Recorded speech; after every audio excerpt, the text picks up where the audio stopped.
Please join Michael Voris on July 15th through 17th for a second annual weekend retreat in Bloomington, Indiana, at the grounds of the Franciscan Friars of Immaculate. The retreat's theme will be the Church Triumphant, and we'll discuss the current crisis in the church, as well as our response in charity and boldness. Please click on the link for registration details and information. God bless.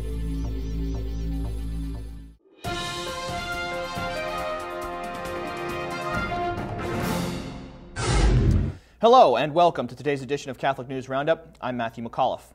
Trucks boycott abortion. Trucking giant Ryder Systems Incorporated has announced that it will no longer lease its vehicles to Stericycle because they service abortion mills. Stericycle is the main provider of medical waste disposal across the United States for abortuaries, reportedly servicing 586 Planned Parenthood locations as well as hundreds of other independent locations across the country. The waste management company's success is completely dependent upon truck leasing companies like Ryder for making its money, and they are the focus of the campaign to stop Stericycle, which has had success in the past as well.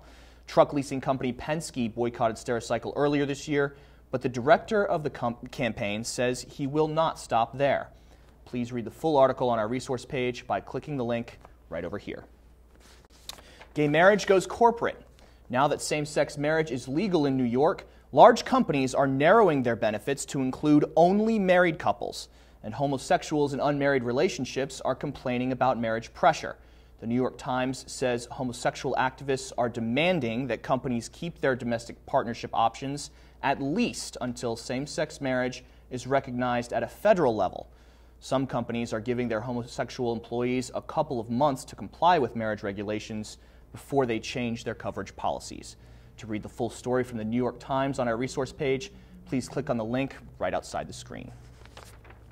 UK sex program stays. Parents in the United Kingdom are furious over an animated sex video that the government will not withdraw from their children's classrooms. The video, called Living and Growing, shows a naked cartoon couple pillow fighting before having sex in several different positions and is meant to be seen by children between the ages of 7 and 9 years of age. You heard right. And primary school children are also not allowed to withdraw from science, the class showing the videos, without academic penalty. Instead, the Minister of State for Schools says that the government trusts the professionalism of its teachers and so does not see necessity for putting restrictions of any kind in place regarding its so-called sex ed program. Please read the full story on our resource page by clicking the link right outside the screen. Stay with us. We'll be back in just a few seconds. Catholic News Roundup is brought to you in part by NewOxfordReview.org, the voice of Catholic Orthodoxy, in print and on the web, and RenewAmerica.com, expanding the influence of America's grassroots in the cause of freedom.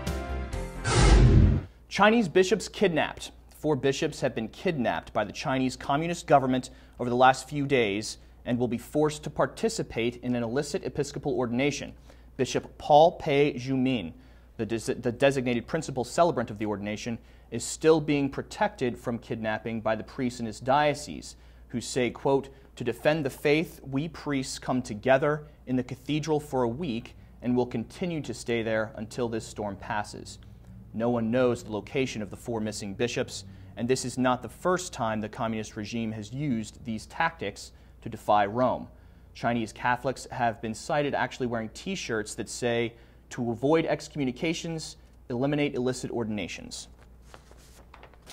Blasphemous art hits Brooklyn. A homosexual art exhibit featuring a blasphemous video is opening at the Brooklyn Museum of Art this November. The offensive video, called Fire in My Belly, includes a clip of a crucifix with ants crawling all over it and flashes of homoerotic images. The exhibit, Hide and Seek, Difference and Desire in American Portraiture, was removed from the Smithsonian last year after complaints from the public and members of Congress that the exhibit featured inappropriate material that should not be in a museum funded by taxpayer money. So-called works of art include nudity and other disturbing images. I'm Matthew McAuliffe. Thanks for tuning in. Be sure and tune in tomorrow for your daily dose of Catholic News Roundup right here on RealCatholicTV.com. And be sure to check out The Vortex today, where Michael talks about the bishops and sex. Thanks for tuning in. Be sure and tell all your friends about us. And as always, God bless. Catholic News Roundup is brought to you in part by PewSitter.com, your online Catholic newspaper for the third millennium, CatholicMediaCoalition.org, in line with the Church, online with the world. And TheAmericanCatholic.com, politics and culture from a Catholic perspective.